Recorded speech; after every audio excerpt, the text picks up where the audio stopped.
Thank you for listening and welcome to the Life Podcast, a proud member of the Eventide Entertainment Podcast Network. I'm your host, Don Smith. Comedian Joe Robinette is in to talk comedy. Joe is opening for Tim Bedore this weekend at the legendary Wiley's Comedy Club. If you enjoy the show, like and follow The Life 1069 on Facebook and Don Smith Comedy on Twitter, or tune in live on Wednesdays from noon to 2 p.m. on WWSU 106.9 FM, or you can stream the show live at wwsu1069.org. All right, it is Wednesday. It is noonish. I've got my throat lozenge in. I'm sounding like a frog. I'm going to sneeze snot all over this microphone today with a sinus infection. It's a fantastic day here on the Life Radio Show. I'm your host, Don Smith. Not an imposter. It is me, even though the voice sounds, a little more nasal. I feel like Willie Nelson today. Sitting in the studio with me, I can't remember his name, Joe Robinette. Don't know why I couldn't remember your name. I can't remember where I am right now. This is cool. Well, welcome back to the show, Joe. Thanks for having me back to the show. Yeah, nice to be here. It's been a little while. You've done a lot of things with comedy since the last time you. Yeah, a little bit. It must be this show. Every time I'm on here, I never have anything going on, and then within the next couple of weeks, I have a bunch going on. So see, that's the Life Radio it's show. Show it gets out to that many people, and which is weird because Father Time came on. He told me he thought it ruined his career. So that among other things. Yeah, I don't think it was the show, but that's okay. Well, so what's been going on? How long you been doing stand up now? I just turned 2 back in August. August 6th I turned 2, and August 7th I turned 40. So I got my comedy and my human birthday back to back there.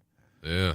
So. That's good. Well, you can celebrate them both at once. Did anybody get you anything for your 2-year comedy birthday? No, they didn't. Now that you mention it, no.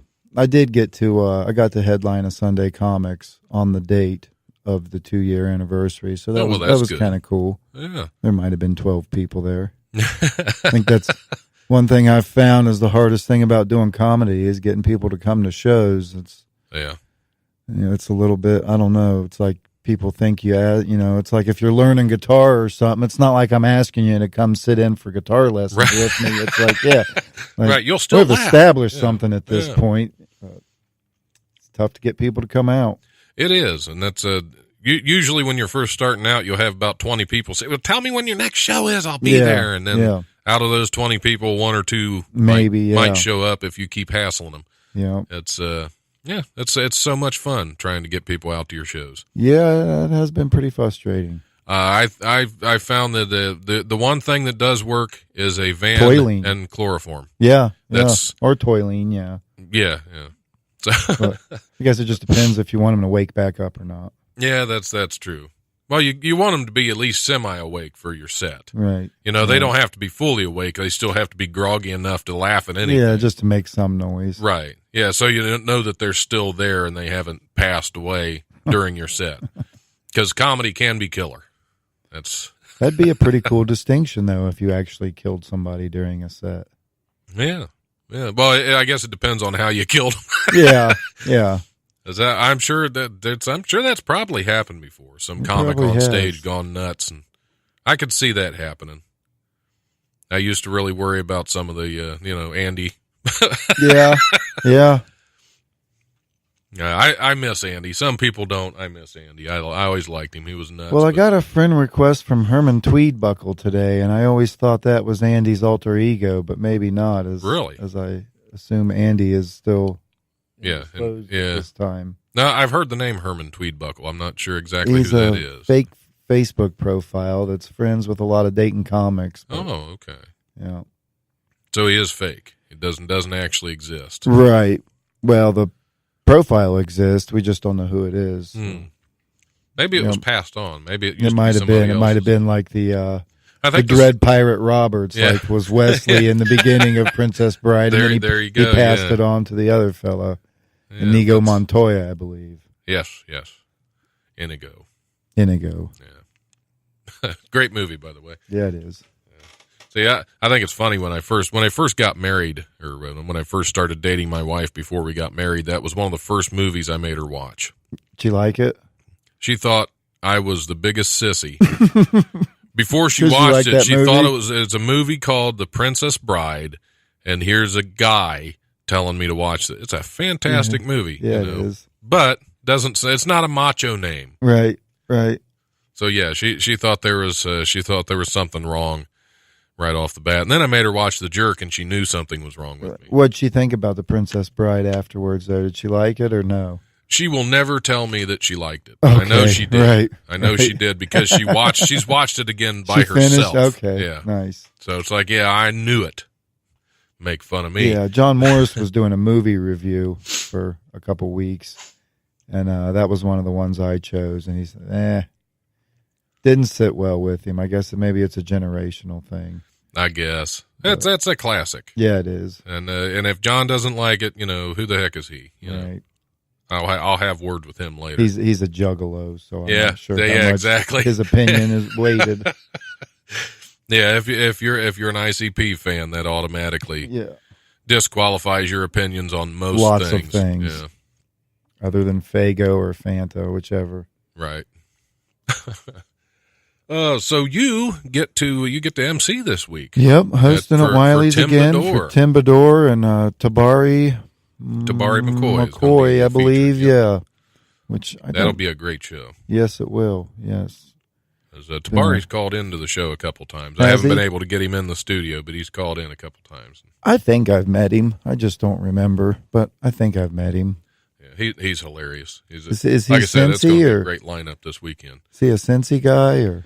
Yeah. Is he local? Yeah. Right. I don't know if he still lives in Cincy. He may have, but I'm pretty sure he does. Right on. But because he travels all over the place doing shows. Nice. One of the times he called in, not the last time, but one of the times he called in, he was calling into a Dayton radio station from Cincinnati to promote a show in Louisville. So we get a little confused here from time to time. I think this is the last time I come on the air with a lozenge in my mouth because I have a feeling it's just you're the one making noise now. I'm sitting here quiet as you're can behaving be. Yourself. Yep. No pin to flip or anything. And you're the one making noise into the mic. Well, I'll give you a pin to flip. That way I can blame it on you afterward. Sweet. So what's been going on with you, comedy wise? We talked about how long you've been doing it. What's been some of your shows you've had going that have gone well lately or gone horribly wrong? It seems like every time I travel, they go wrong. Really? We drove to Indy a couple weeks ago, Indianapolis, probably a little over 2-hour drive, and a bunch of young 20-somethings, which marriage and kid material doesn't sit the best with, and they just kind of blankly stare at me, and I have those blank stares to think about on the 2-hour drive back home, and that was a pretty rough show. That makes for a rough drive home, too. Right. And, of course, during the set, I look in the back of the room, and Chris Bowers, walks in. It's like, oh, good. Glad he gets to see this one. And then before I went up, Aaron Phillips was up, and Aaron has this trick he likes to do. No, this was at a... Oh, okay. Hell, I forget the name of it. Little bar show. Oh, okay. No, I haven't been over to Morty's yet. So I wouldn't... But yeah, Aaron has this little trick he likes to do where he pretends the microphone stand is a lever that drops you into a better comedy show. And sometimes when he does that trick, he breaks the microphone stand or he loosened it. And then when I touched it, it just kind of fell apart on me. So that was the start of my set. It didn't really start off great with me breaking the equipment. That's never good. No. But it does happen. Greg Hahn broke our microphone stand at Wiley's. Greg probably breaks a lot of stuff, I imagine. Yeah, he's a little hyper. He's a bigger guy than I thought he'd be, too. He looked like an action figure. When I've seen him on TV, he just looked like a little dude, like a little short, stereotypical Marine. But when I met him, he's a big dude. Yeah. Sorry, it's a low energy show. It's the sinus thing. It's kind of me on it. Yeah. And you're low energy anyway. I am. Which is good. You have a good low energy persona on stage too. That's a good thing. Good. It's not quite like it's not a Stephen Wright level low energy or a Mitch Hedberg low energy, but you have your own low energy. Good. Would Would you like to hit a news story? Yeah, what do we got? Just to see what we have. Sure, coming there's up nothing in the news. good. Oh, never is. Let's see. See, I haven't read these in a while. So a Montreal man says he's facing a $117 traffic ticket for singing in his car. In September, Taufik Moaya, I guess. I will just call him Close Tao. enough. Yeah. He was driving home and singing along to Gonna Make You Sweat, a 1990 dance music smash by CNC Music Factory. You know the one, everybody Sure. dance now. Yeah. The 38-year-old Tao was grooving to the beat when police suddenly pulled him over. 4 of Montreal's finest came up to look into his car and asked him what he was doing. After he replied nothing, and one of the officers asked him, "Were you screaming loudly?" He told the officers, "No, I was just singing to my favorite song," and then repeated the catchphrase, "Everybody dance now," and apparently still got him another ticket. But somebody saw a Middle Eastern man screaming, "Going to make you sweat till you bleed," and that's why he got stopped, and Everybody 4 officers had to come up to the car for a guy singing. That was a terror suspect moment. Yep. You never know. That CNC Music Factory. I hate to admit that may have been one of my first compact discs. Wow. That and the Ozzy Osbourne tribute to balance it out a little bit. That's still It's a little off strange balance, combination. though. It's still a little off balance, Joe. I got it. What was the first album you ever bought? Out of curiosity. The first cassette not tape, necessarily CD, but just all together. the first one I remember picking out and buying on my own was Ozzy, Bark at the Moon. That's a good one. I still have that on CD at home. So. Yep. There was a radio contest a long time ago they could guess your age based on the first album you ever bought. Huh. And I called in. The first album I ever actually bought myself was AC/DC's Dirty Deeds Done Dirt Cheap. And I think at the time I called in, I was like 15, and they guessed like 35, so they were a little bit off. Yeah, because that was probably like 85 or 6 or something, maybe, that album. That album came maybe out, earlier I believe than it that. was 75, Oh, wow. maybe. Wow. That's one of their older ones. Yeah, good album though. Because I think by mid '80s they were more into the when did Money Talks come out? And the Thunderstruck album. I can't remember. Yeah, that era. Yeah, that was a little later 90s. on, but yeah, I can't even remember that. Anyway, I don't even know what the hell the topic is, and we're off of it. AC/DC. So AC/DC is the topic. Yep. Oh, wow. This is a great show today, Joe. Good start. It's a good start. We're off to a great start. Maybe we could read that mic stand or something. Maybe we could read that college football top 25 again. Yeah, there you go. That would be exciting. That's exciting news right there. Exciting. It just sounded like a school closing. You remember that feeling when you're sitting at home listening to the radio, always listening to WHIO. They're quick to close nowadays. It seemed like when we were in school, like we were going for the most part, but now, I mean, they close just for cold and wind. They'll close for. Yeah, I don't remember ever having the school closed for cold. No, nope. And I used to walk. Well, you used to walk because you were right there. Yeah. For anybody that doesn't know, we actually went to the same school. Yeah. Like what, 1 year apart, something like that. 1 or 2. Yeah. Yeah. I was 96. Yeah, I graduated in 95. So yeah, we're just a year apart. Yeah. And actually, our comic birthdays are about a year apart too. Oh, really? Yeah, I started about a year before you did. So. Really? I thought you were quite a bit before then. Actually, no, not a whole lot. I was doing more back then. Right. I was doing more shows. Now I ain't been doing much anything lately. Okay, we'll move on to another news story. As I clear my head. The only thing more frightening than that scene in It where the kids see Pennywise in old photos might be when you spot the creepy clown in your own pictures. There's a good crunch for the especially when they're your engagement photos. Jesse McLaren secretly added Pennywise to his sister's engagement photos, then shared the images on Twitter. He wrote on the countdown until she notices. There's no word on her reaction just yet, but you can see the eerie images in his tweet. That's not much of a news story. Just it's really a joke not. He was playing, but you know, Or very original. I guess that would kind of freak you out. Maybe a little, yeah. Well, is it original? Is he the first person to Photoshop weird things? So. And, because engagement photos and wedding photos, people have messed with those forever. I mean, I'd say I'd like the ones where they had the whole wedding party and then they kind of Photoshopped a dinosaur chasing them and all the stupid stuff like that. Yeah. So, yeah, it's not that original, but neither is my show. So it's found a home here, and we're good. I can't even find a good news story to get us talking, Joe. This is just low energy. Keep going. Keep digging. All right. We'll dig deeper because that's what we do here on The Life. Zookeepers at Berlin's main animal park are hoping to cure a young female. What's that? This isn't going to end well. No, it's not.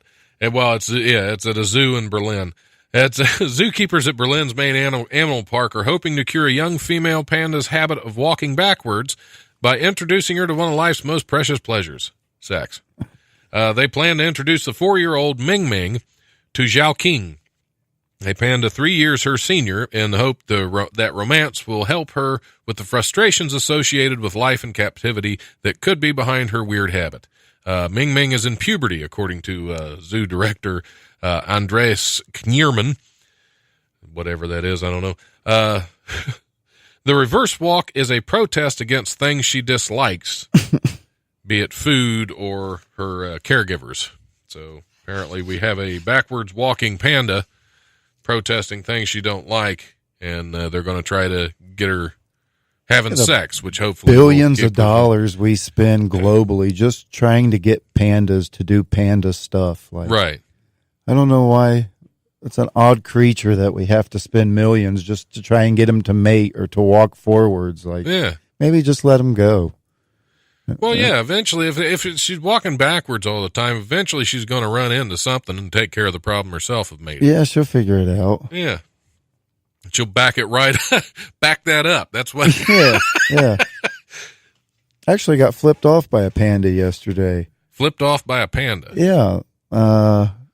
Driving back to my house, getting ready for trick or treat, and this couple had their kid in the back of the SUV. And they're turning right as I'm going straight past, and a little panda bear flipped me off. It wasn't Mike Canistero, was it? It might have been. It might have been him riding with his parents, getting ready to trick or treat in West Milton. That could be. I haven't seen Pandy Kaufman in a while, so it's hard to say. No, I thought he was going to do the street show that we did. Really? A couple weeks ago. Yeah, he was supposed to be in costume. Oh, I didn't know that. That would have gone over well. I just realized now that he wasn't there, but yeah. Well, he'll be he's Mike Canistero, not Pandy Kaufman. Right. Mike Canistero is going to be headlining the Wiley Sunday Comics this weekend, I believe. He's going to be closing that show out. That looks like it's going to be a good show. Got some good local comics on that one. Yep, always is. Yeah, I guess I should have brought Pandy in or had Pandy call in for this story on Ming Ming. Yeah. And see what his thoughts on panda sex are, because not very creative with the names on them either. There's been Ming Ming and Ling Ling and they are kind of branch it out like a Steve. Yeah, Steve the panda. Bob. That would be well, that's a female, so it'd be like Jennifer the panda. That would be. I was thinking about non-creative names the other day because I went to years ago. I went down to the Caribbean, down to Southern Caribbean, and I spent a couple weeks in Trinidad. Nice. And down in Trinidad, they're very creative with their names of businesses. If they have there's like a burger stand called Burger Boys. Yeah, it's a hot dog stand. It's Hot Dog Boys. Pizza places, Pizza Boys. Everything is boys, nice. Which is weird because I'm pretty sure they had a strip club called Girls Boys, which. I mean, I didn't really know what to expect going in there, especially because it was right next door. Older businessmen coming down. But it was right next door to a transmission shop called Tranny Boys, so I was really confused on that. But yeah, it's creative names. Yeah. I did make the comment down. It seemed like every business was something boys. They even had there's a Donut Boys, Muffler Boys. Pet Boys, just cracked me up. Yeah. Well, because Trinidad's not like Jamaica. Jamaica, everything's man. Hey, man. Right. Down there, it's everything's hey, boy. Hey, boy. Right. So that must be where the name comes from, of calling everything something boys, but the strip club girls, boys, I thought was kind of, that's some new stuff I'm working on. I would probably still go in. What's that? I would probably still go in. Yeah, well, you got to check it out at that point. But stay away from the transmission. But that's like Indianapolis when you're downtown Indy or in Speedway, Indianapolis. Everything's based on the track. It's 500 liquor and 500 market, and it's really named a liquor store after the Indy 500. Okay. Because that's what goes well with driving very fast. Right. Is a lot of liquor. Alcohol and driving fast are just, that spells Indianapolis to me. It would be cool if they did it drunk. Well, yeah, it would be. Everybody watches NASCAR for the crashing anyway. Yep. So that would just at least double all the crashes. It'd be so much better to watch, so much more entertaining. Yeah, I think so. Because somebody instead of going, turning left around the track, somebody be going backwards. And if they have to texting's mandatory, and so's drinking. That's the way NASCAR should be. Yep. I'm winning. You got to text. Yeah. Yeah. Instead, get rid of the communication through the headphones with the pit crew. You got to text. Right. Everything's done through text. That's a fantastic idea. I'm going to get a hold of the president of NASCAR and see if we can get that changed, because that would definitely make it more exciting. All right, I think. I was about to take a break and I forgot I got to do the comedy rundown. See, this is not just a low energy show. It's a nonsensical show. I don't have any sense right now, but we'll go ahead and do the comedy rundown for the week.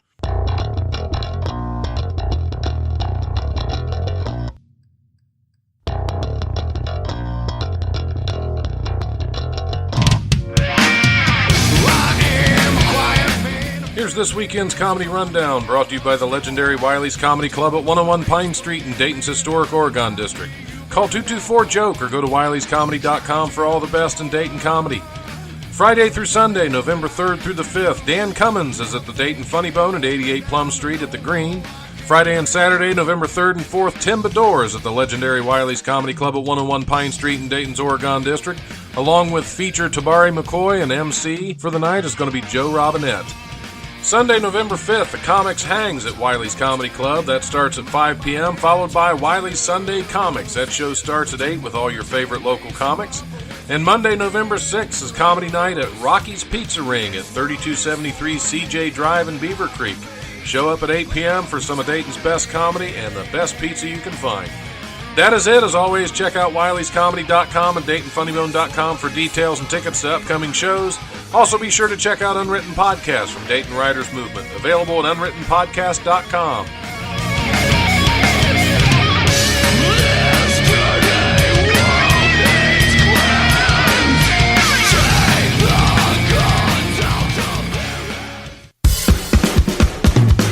Are you into making music, videos, or podcasts? Are you a local comedic talent in need of some much-needed publicity? Are you a behind-the-scenes professional interested in audio-video production, graphic design, and public relations? Eventide Entertainment is actively seeking talents, clients, and professionals to help our business grow into something truly special. And we want you to be one of those. For more information, go to facebook.com/Eventide Entertainment or send us an email at eventideent@gmail.com. All right, we are back on the Life Radio Show. I'm your host, Don Smith. Sitting in the studio with me, Mr. Joe Robinette, Hello. who's going to be MCing this weekend for Tim Bedore at Wiley's Comedy Club. Yeah. What's that? Yes, I am. Yes, he is. And you can tell that so much excitement. Yep. It's boiling over. Show. Yeah, we were talking about briefly doing the Dead Comics tribute show. They had one at Dayton Funny Bone, and I was involved with the one at Wiley's, the Dead Comedian Society. So yes, I shaved my beard off so I could be John Belushi. And so I was doing my best John Belushi, doing probably the worst Joe Cocker in the world. But I did sustain an injury. I got a nice rug burn on the elbow from rolling off the stage, but totally worth it. Because, right toward the end, I started screaming and just ran into the wall, fell down, started flipping around. On the cocaine anyway. Yeah, started flipping around on the stage and just rolled off the side. So, and then I got up and ran out of the room, and everybody's they were in shock, I think, and they were waiting to see if I would come back in, and I didn't. I was like, I'm done. So eventually, they killed the rest of the song and brought the next comic up. Which was Ed John doing Richard Pryor. Richard Pryor, yeah. It was a fun show. That was the first Dead Comedians tribute show I'd done. It was a lot of fun. Right. So you should do one, and I think Richard Jenney would be a perfect one. He would be a good one, or I guess I could kill Louis C.K. and try and get on that way. Yeah, there you go. I always did like Richard Jenney, though. Yeah, Richard Jenney is definitely one of my all-time favorites. Just some of the stuff he comes up with is awesome. I think I actually have some clips of his in my files because I was playing them from time to time on the air there. Oh, yeah. So at next break, I'll have to try to remember to throw one out there just for the hell of it. We can get back to more news stories if you'd like. Sure. An Italian run. See, again, this is a bunch of names I can't pronounce.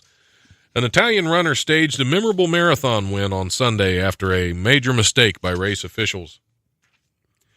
Ayob Faniel, 25, won the Huawei Venice, Huawei. What else can that be but Huawei? Huawei. Anyway, Venice Marathon after a motorcycle leading the 6 runners ahead of him took a wrong turn. Videos show the leaders running off for several hundred meters in the wrong direction before they realize the error and have to turn back. The incident occurred about 16 miles into the 26.2-mile race. Faniel, who runs for the local Venice Marathon Club, ended up clearing the finish line roughly 3 minutes ahead of the second-place finisher in 2 hours, 12 minutes, and 16 seconds. So really, 100 meters doesn't really account for a 3-minute loss.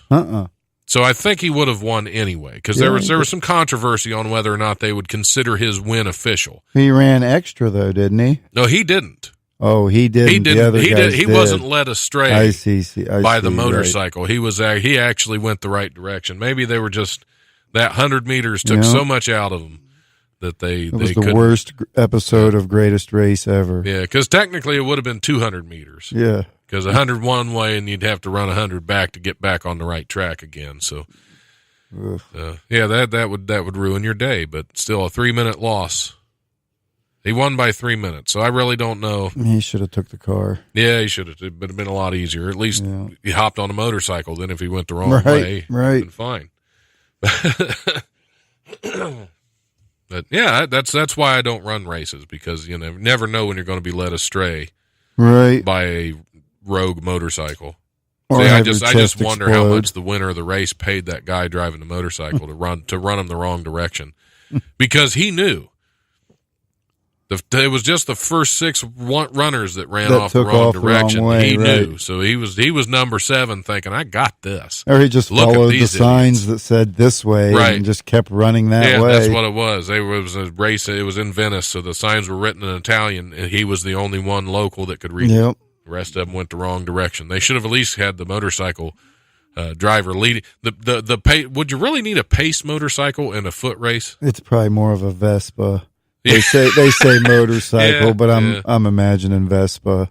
Well, yeah, it's Venice. It's Vespa or a speedboat. There's no other mode of travel. Or a gondola. That's gondola. Yeah. He was probably standing on the Vespa and had a long pole pushing himself along, so he didn't throw everybody off, and they knew they were in Venice. Venice, which is the future of New Orleans, I think, is going to be channels, which I think would work. They're drunk most of the time down there anyway, so it's not really going to matter. Okay, everyone knows the names of the famous astronauts like Neil Armstrong and Buzz Aldrin. Some even remember Laika, the first dog in space. However, the first cat in space has been largely forgotten by history. Probably because it couldn't hit the litter box on the shuttle. Is that what it was? Yeah, that's what it. The pioneering pussycat named Felicette which that's why they don't remember. Nobody cares.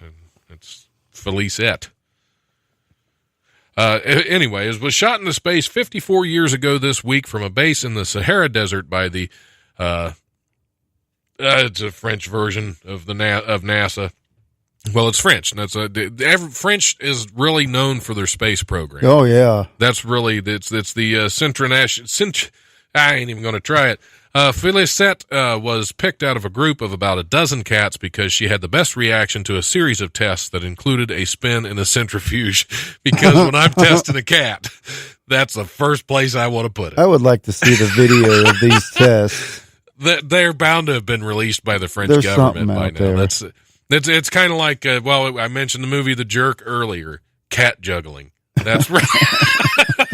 We have to put a stop to this. Cats in a centrifuge. I want that job. Yeah, no doubt. Anyway, her 12-minute flight took her 97 miles above the Earth and included 5 minutes of weightlessness. Although this astro cat made history, Felicette was euthanized a few months later so scientists could study the effects of space travel on her body. Because get you killed. It gets you killed a month later. Yeah, don't ever, if the French version of NASA wants to send you into space, don't do it. I think that was pretty much the end of their space program. They sent the cat up, and we are victorious, and that was it. We have done all we can there. Kill the cat. We are finished. You're probably right. That's all they wanted to do. We have the first pussy in space. And last we are I've good. heard of the French space program. They weren't really a big player in the space race. I don't care about Felicette. It wasn't really. That's funny actually, right there. That's kill the cat. We are done with this. We are not doing space anymore. We do not care. Give me a cigarette and a weird coffee.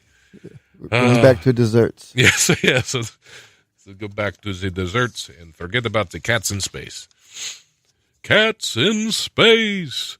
A pastor who took part in the laying of hands prayer on President Donald Trump in the Oval Office last summer claims Hollywood is full of devil worshippers who engage in human sacrifice and drink the blood of children. Because that's still better than the president. Yes. Yeah, that's here's his quote. These people are full of the devil. These people can't be reasoned with. His name is Rodney Howard Brown. Howard-Brown, because he couldn't decide on the last name, I'm guessing. Or Rohobo. Rohobo. That's Rohobo. For short, that's what they call him. He says they have already given their soul to the devil. Are you with me? Why is that? That's a weird quote. They've already given their soul to the devil. Are you with me? These people go through seances. These people drink blood. These people sacrifice children. In a clip posted online by Right Wing Watch, Hobro added, Rohobro, that's fantastic. Added, they sacrifice children at the highest levels in Hollywood. They drink blood of young kids. This is a fact. Man, I'm not sure this is not just Trump's alter ego. Yeah. Right here. He laid his hands on Trump and actually took possession of him at that point. Now, that's why the next thing to be exposed will be all the pedophilia that is going to come out of Hollywood and come out of Washington, D.C., because he included D.C. in this, too. Corey Feldman's going to lead the way. Yes, there we go. The human sacrifice and the cannibalism has been going on for years. When someone told Rohobro that they don't do that, he insisted that, quote, it's worse than what you think. So apparently, or better, depending on what you like. Or better, I guess it depends. Well, that's why child actors have such a hard time. Yeah, because they don't have any blood left. Hollywood done drank it all. That's so Rohobro. Rohobro, what the congregation probably calls him. Yes, yeah, he's Father Rohobro. Man, I don't even know where to go from that one. I think we're just going to end the show right now. Just close it down, huh? We're just going to close it down. Sorry, Luke. Run through that NCAA list one more time and shut it down. Yep. Listen carefully for your school's closing.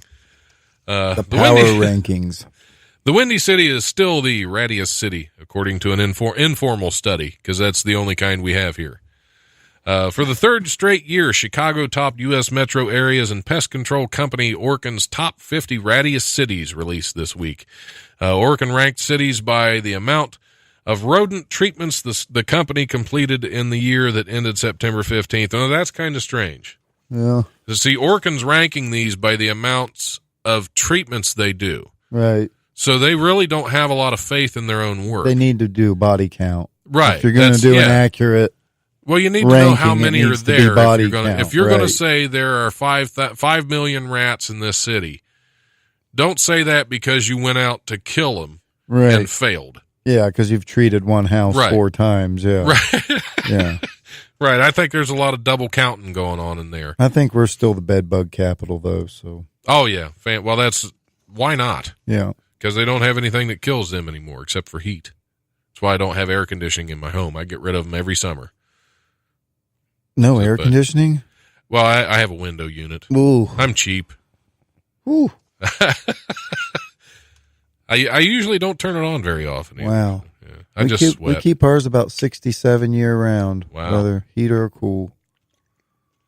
Well, in the wintertime, I keep it about 62 to 64. Wow. That's chilly. Yeah. That's to make up for it. Make up for the summer, Yeah. Make up for it being so hot in the summer. Aren't you a heating and air guy? I am. That's why I can't afford to put one in my own home. Well, yeah. That makes sense. All my money went to Wiley's. That makes sense. Anyway, back to the rats. While the ranking is less than scientific and self-serving because it's Orkin doing it, there's other evidence that Chi-Town belongs up there among vermin hotspots. Well, there's a lot of reasons. According to DNA Info in Chicago, the nation's third largest city fielded 39,000 rat complaints in 2017, a 30% increase over 2016. So they're breeding more. Wow. They're breeding more rats out there. Just for the curious, I went ahead and looked this up. Dayton did not make it into the top 50 for rat complaints. However, Cincinnati come in 24th, which is up 10 spots from last year. So they're on the rise in Cincinnati. And Columbus lands at 31st, which is up 6 from last year. So I'm hoping with Cincinnati and Columbus both on the rise in rat population, Dayton will crack into that. We'll get there. Into that top 50 We'll get spot. there. Yeah, I mean, we're poised. We're poised for a comeback in rat population. I actually saw we got the bed bugs back. 2 to 3 alligators or crocodiles are rescued, I guess, for lack of a better term, from Cincinnati and Dayton every year. They just find them in the wild. There's actually a documentary on Netflix called Elephant in the Living Room that follows an Oakwood officer around, and it's pretty interesting. You wouldn't think there's these exotic animals here in Dayton. Or aminals. Aminals. Either way. Aminals crackers here in Dayton and Cincy, but it's pretty alarming. Yeah. So they're actually finding alligators and... Yeah, once they get too big, you just kind of turn them loose. Well, yeah, that makes perfect sense. Yep. I actually used to work with a guy who raised exotic animals, and for like $400 or $500, he could get you a lion or a tiger. And I always thought that'd be a great practical joke. $400 or $500. Yeah, that's pretty cheap for a big cat. Yeah, I was going to say that's kind of crazy. Put that in somebody's apartment or something. Yeah, that's $400 or $500. That's what the reason is. I know people that pay more than that for dogs. Oh, sure. Yeah, our dog was more than that. Yeah. Yeah. Oh, I've never paid for a dog. I get mutts. Yeah. Because people want to get rid of them. We rescued our German Shepherd from a German Shepherd breeder, actually. So. Yeah, paying for dogs never made much sense to me, but a lion at $500, that's a steal. That's a good bargain. Right there. Yeah, that's a good bargain. Yeah, because you got to. I'm sure everything was totally legit and on the up and up, and there's no. No, it's probably a dude in the back of an Isuzu truck. $500 lion. Yeah, yeah. It's really just a large cat that they spray painted. Yeah. It's just a big dog with one of those costumes on. It's a mixed breed St. Bernard. You couldn't get a full-blooded St. Bernard painted to look like a lion for that price. I'm sure that's how Siegfried and Roy started out. They didn't go full-out lion. Yeah, you don't start with a lion. Yeah, you don't start with a lion. You're a struggling magician couple. Yeah, you don't start out with the real thing. You're going to have to work your way up. Yeah, you work your way up. And then didn't one of them get attacked by one of their lions or spray painted dogs? Yeah, I think he fell. and the tiger was trying to like rescue him, and you know how like they'll carry their young by their scruff. He basically carried Roy by his scruff, and Roy's scruff didn't hold up very well. Right. The human scruff is not what it's all cracked up to be. Sometimes you just don't carry your human babies by the neck. Yeah, that's never a good idea. Especially, don't let your pet lion carry your human babies by the neck. That's words to live by, or for your kids to live by, because they're not going to make it if you let them do things like that. I don't even think it's a good idea to let your dog carry your kids by their neck. Yeah, it depends on the age. Depends on the kid. Yeah, it depends on the kid and their age. Yeah. Because I don't have kids, but if I did, I'm sure every now and then I would want my dog to grab him by the neck. Right. So you didn't have to go through the candy inspection, the post trick or treat candy inspection for. No, there's always this rumor that people are going to lace candy or spike candy, and I have yet to ever find any. Yeah, that's been going on since, because when we were kids, we were warned about that. Right, it's like, check them for razor blades. Yeah, like, really? Yeah, that was always the thing. Yeah. Like somebody's going to surgically open a Snickers bar or something, or because an apple, you're just going to throw an apple away. That's the most likely thing to have a razor blade in it, I would think. Right, and yeah, no kid's going to say, "Ooh, an apple for Yeah, and well, you had all the people that made their homemade treats. You always got the popcorn balls. Yeah, that's break the stuff your teeth that usually off. Goes straight to the trash. Yeah, pretty much. You don't want the kids eating the homemade stuff. You don't know what's in there. Right. Cat hair and everything else. Yeah, and whatever kind of drugs they lace it with. You don't want to, because there are predators out there that are just trying to get everybody high by giving them free, like crack laced popcorn balls. Those don't sound too bad, actually. Yeah. Well, I'm bringing them for the show next time. Nice, nice. Give us a little more energy, Joe. It'll be a really exciting show then. We had our crack-laced popcorn balls. We're good to go. Oh, okay. President Donald Trump. We'll go ahead with another news story, and then we'll take a break. And it's always good when it starts out President Donald Trump, because it can only get better from there. Got a salute as his motorcade drove through Washington, D.C. on Thursday evening, but it wasn't one of a military nature. A pool report? I don't know. Reports that the press accompanying the president spotted someone offering the passing motorcade a moon. The report from Yahoo's Hunter Walker states, as we rode up Connecticut Avenue, there were several clusters of onlookers. One group cheered the motorcade. A man with a baby on his shoulders waved. Just shy of Tilden Street, several of the riders in the press van reported seeing a man mooning the motorcade from one of the lower floors of an apartment building. One of our colleagues stated that was a full moon. It is not clear if Trump witnessed the display. Ironically, the full moon happened just hours before the actual new moon. So... How did they determine it was a full moon? It's fake news. It didn't happen. Yeah, fake news. So I think if it's both cheeks. Is that what determines? Moon, I mean, it's not the size of each cheek. It's just the... I think if it's have you ever cheeks, if it's just like the crack, I think it's a waning moon. Oh, okay. But if it's the whole thing, I think it's full. Is it waning or waning? Can you do just the crack? I mean, I get just like the top of you both can't cheeks. Just do because just the crack, that would be like wearing you'd have to have some chaps, funny pants. Yeah. You could have that's like a crescent moon. A breakaway down the center. Yeah. Somebody's going to make those pants now. They have to. Yeah. Well, I'm sure they exist already. There's some weird websites out there with all kinds of strange stuff, and I'm sure somebody has jeans with butt flaps removed. With a fly in the rear. Yeah. Yep, it's a fly. That's what it is. It's a fly for catching flies. It's like a penis fly trap or something like that. I don't know.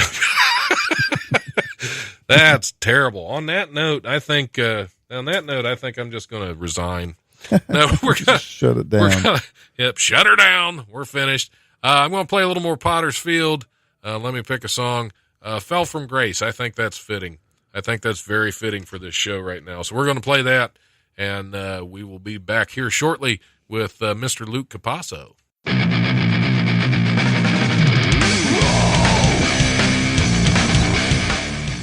Thanks for listening to the Life Podcast. Check us out on Eventide Entertainment's podcast network.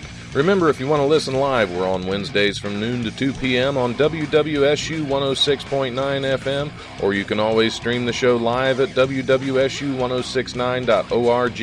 If you have suggestions or comments for the show, feel free to email us at thelife1069@gmail.com.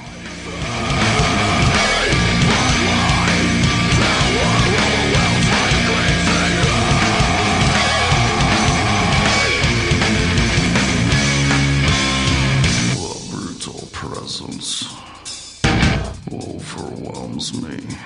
The brutal presence overwhelms me. I actually got flipped off by a panda yesterday.